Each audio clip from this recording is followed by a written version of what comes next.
Hello everyone, welcome to educative space. आज इस video में हम cell the unit of life chapter के इम्पॉर्टेंट टॉपिक न्यूक्लियोइड और प्लाज्मिड के बारे में पढ़ेंगे। पहले हम इन दोनों के बीच में डिफरेंस देखेंगे, फिर हम इन दोनों के बीच में सिमिलैरिटीज देखेंगे।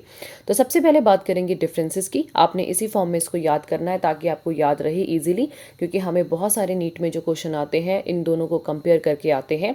सबसे पहले बात करेंगे न्यूक्लियोइड।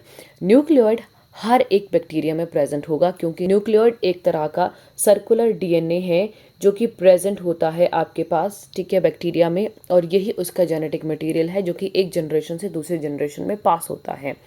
अब जो प्लाज्मिड है वो भी उसमें प्रेजेंट होता है, लेकिन वो कुछ ही बैक्टीरिया में प्रेजेंट होता है। वो भी एक डीएनए है, वो भी एक सर्कुलर ही डीएनए है, ठीक है। इसे हम बोलते हैं एक्स्ट्रा क्रोमोजोमल।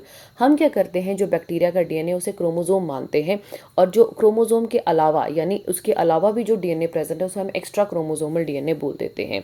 जो न्यूक्लियोइड होता है उसके पास सारे ही इसेंशियल जीन होते हैं जो कि बैक्टीरिया को चाहिए। अगर हम आगे सेल डिवाइड हो रहा है बैक्टीरिया का, आगे उसके पास क्या फीचर रहेंगे, सारा काम न्यूक्लियोइड का है, तो उसी के पास वो पॉसिबल जीन है।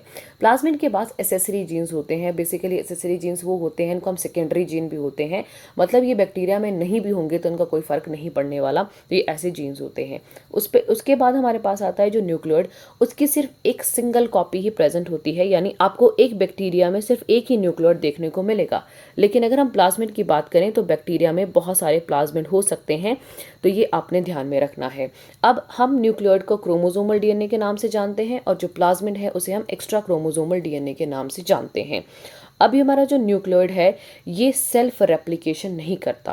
जो न्यूक्लियोइड वाला डीएनए है ये सेल्फ रेप्लिकेशन नहीं करता, लेकिन जो प्लाज्मिड है वो सेल्फ रेप्लिकेट करता है और बहुत ज़्यादा मल्टीपल कॉपी बना लेता है प्लाज्मिड्स की, जो कि हमें आगे जब हम बायोटेक्नोलॉजी की फील्ड के बारे में पढ़ेंगे तो वहाँ हमें बहुत ज़्यादा हेल्पफुल रहेगा। तो बेसिकली ये न्यूक्लियोइड है। न्यूक्लियोइड जेनेटिक मटेरियल होता है किसी भी बैक्टीरिया का, किसी भी प्रोकैरियोटिक सेल का, और प्लाज्मिड एक्स्ट्रा आपके पास क्रोमोजोमल डीएनए है जो कि कुछ बैक्टीरिया में प्रेजेंट होता है। सारे के सारे जो भी जीन्स होंगे वो न्यूक्लियोइड के पास प्रेजेंट होंगे, और जो सेकेंडरी जीन्स होते हैं जिन्हें हम एसेसरी जीन भी बोलते हैं वो प्लाज्मिड के पास होंगे। न्यूक्लियोइड की सिर्फ एक ही सिंगल कॉपी अवेलेबल होती है, लेकिन प्लाज्मिड के आपके पास मल्टीपल कॉपीज हो सकती हैं। बहुत सारे प्लाज्मिड एक बैक्टीरिया में एग्जिस्ट कर सकते हैं, लेकिन न्यूक्लियोइड एक सिंगल ही एग्जिस्ट करेगा। न्यूक्लियोइड ऐसा आपके पास न्यूक्लियस है जिसके बाहर कोई भी न्यूक्लियर मेम्ब्रेन नहीं है, बेसिकली कॉइल्ड तरीके से बना हुआ एक डीएनए है। हमारे पास इसको हम क्रोमोजोमल डीएनए बोलते हैं और प्लाज्मिड को हम एक्स्ट्रा क्रोमोजोमल डीएनए। और जो न्यूक्लियोइड होता है वो कभी भी सेल्फ रेप्लिकेट नहीं करता, लेकिन प्लाज्मिड के पास ये कैपेबिलिटी है सेल्फ रेप्लिकेट करने की, and this is very very important point. Next हम बात करेंगे similarity between nucleoid and plasmid, वो भी बहुत इंपॉर्टेंट है। यहाँ आप सेंटर में जो देख रहे हैं ये है मेरे पास न्यूक्लियोइड, और ये जो आप साइड में देख रहे हैं इसे हम बोलते हैं प्लाज्मिड। अब ये जो आपके पास प्लाज्मिड है, देखो दोनों कैसे हैं, डबल स्ट्रैंडेड।